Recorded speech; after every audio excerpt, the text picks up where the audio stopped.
Mais qu'est-ce donc? Une attaque surprise des développeurs. Un nouveau patch de correction et d'équilibrage. Seigneur Eternal, que contient-il?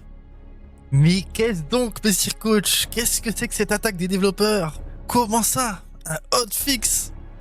Et oui les amis, nous avons aujourd'hui, alors même que la 9.4, ça fait même pas une semaine qu'elle est sortie, nous avons déjà un hotfix, donc un patch qui va rajouter des petits éléments d'équilibrage et qui va corriger des bugs qu'il y avait assez importants, voilà, des petits trucs, voilà, c'est un patch de correction. Alors, on va directement rentrer dans le vif du sujet. De toute façon, il n'y a pas beaucoup de changements, mais il y a quand même des changements sympas. Modification générale de l'équilibrage. La vengeance écrasante des cavaleries maraudeurs et des trolls des collines s'applique désormais également aux chariots de guerre. Donc la vengeance écrasante, bon, ça a été traduit comme ça. J'ai pas trouvé trop une meilleure traduction, mais en gros, c'est les dégâts. Oui, ouais, en fait, ça s'appelle comme ça en anglais, revenge damage. Donc c'est en gros les dégâts que les piquiers font quand la cavalerie les traverse. Voilà, donc en gros, la cavalerie va... Enfin, les chariots de guerre sont désormais affectés par ça pour les maraudeurs et les trolls des collines, ce qui n'était pas le cas. Donc ce qui est un assez gros changement, puisque dans le match-up nain-gobelin, c'était très important que ces piquets et ces dégâts sur les chariots, et il n'y était pas. Voilà, donc ça a été corrigé. Neutre, le coût de construction du spectre de la tanière réduit à 200 au lieu de 250. Voilà, donc un petit changement.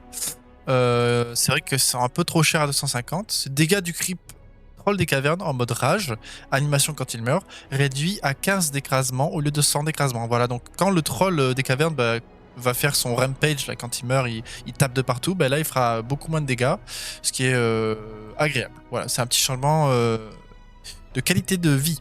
Ensuite, on passe aux hommes. Alors, les hommes ont reçu un nerf sur les archers du Gondor. Coût de construction réduit à 250 au lieu de 300. Dégâts de base de perforation réduits à 40 au lieu de 45. Dégâts de perforation améliorés augmentés à 45 au lieu de 50. Dégâts de mêlée réduits à 40 au lieu de 45. Voilà, donc ils perdent 5 de dégâts, mais ils coûtent 50 moins cher. Ça, c'est...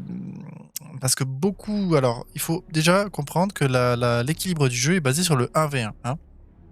Et dans le 1v1, les hommes, notamment les archers du Gondor, ils performaient un peu au-dessus de leur classe. Hein. On pouvait les garder vraiment longtemps dans la game, on pouvait vraiment faire beaucoup avec eux.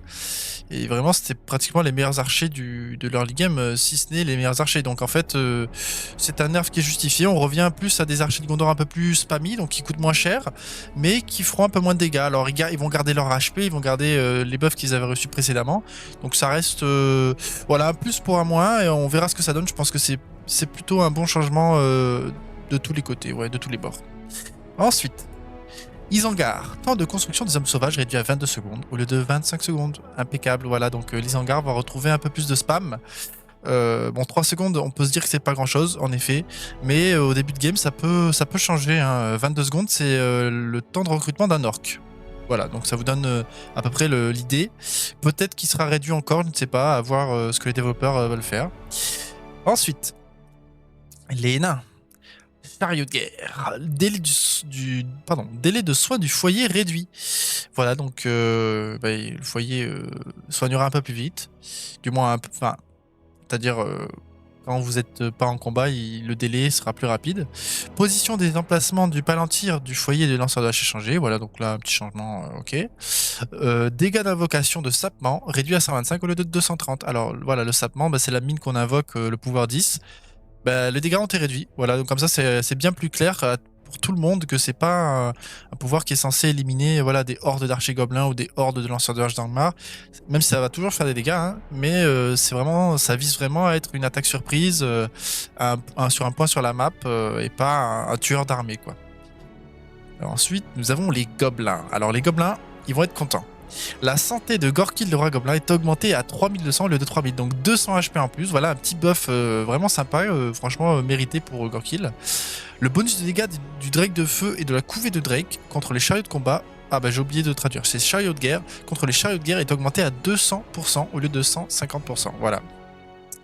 Donc voilà un petit buff aussi pour les Drake. Ça, je pense que ça vise particulièrement le spam de chariot de guerre qui peut devenir puissant, surtout avec le mithril. Bah, les gobelins, ils n'ont pas énormément de réponses. On peut penser que Drogoth serait une très bonne réponse, sauf qu'il coûte très cher et que les archers de Dale sur les chariots peuvent quand même lui faire des dégâts. Donc voilà, les Drake auront vraiment un meilleur, de meilleurs dégâts contre. Ensuite, nous avons Langmar. Je crois que c'est la dernière faction qui reçoit les changements. Et Langmar, il y a des très bons changements. Le maître des esclaves, non invoqué, résiste désormais aux effets de knockback de base et aux piétinements de cavalerie. Voilà, donc il peut plus se faire écraser par la cavalerie. Parce que ça, en fait, ça a causé beaucoup de problèmes au maître des esclaves. Par exemple, si vous étiez en train de cliquer sur l'unité et qu'il faisait sa trompette, là, il faisait son corps, pardon, sa trompette, il faisait son corps et du coup, la cavalerie l'écrasait à ce moment-là, bah, il pouvait rester bloqué et bugger et ne pas invoquer d'unité. Évidemment, bah, dès qu'il y avait des fights ou quoi, c'était très dur d'utiliser le système des esclaves. Donc là, bah, maintenant, on peut plus l'écraser. Beaucoup mieux. Il y aura plus tous ces problèmes liés à ça. Voilà, une qualité de vie. Ensuite, ajoute de la capacité hurlement pour les loups sinistres. Donc c'est la réplique de hurlement des wargs. C'est pareil, c'est 15% de dégâts et d'armure. Voilà, un peu de debuff pour les petits loups qui d'ailleurs étaient dans le jeu à l'époque d'IA et ils ont pas eu le temps ou ils ont préféré pas le mettre. Et donc, mais regardez, on a un icône du jeu magnifique qui est fait pour ça. Et d'ailleurs, hurlement, le howl en anglais, c'est plus approprié pour les loups. Et voilà, ben, retour de cette capacité. Voilà, c'est un petit buff sympa pour les loups. C'est rien d'extravagant. Mais ça les rendra vraiment plus agréables. Et je pense qu'ils en ont besoin. Parce qu'actuellement, bon, ils sont pas trop utiles en 1v1. On les voit vraiment rarement. Donc voilà, un petit buff, c'est sympa.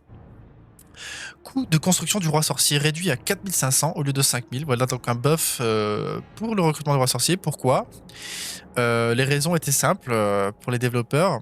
C'est que il coûte aussi cher que le roi sorcier du Mordor, sauf qu'il a la moitié des capacités du roi sorcier du Mordor. Il peut pas voler, il peut pas changer d'arme, il est que à cheval ou à pied.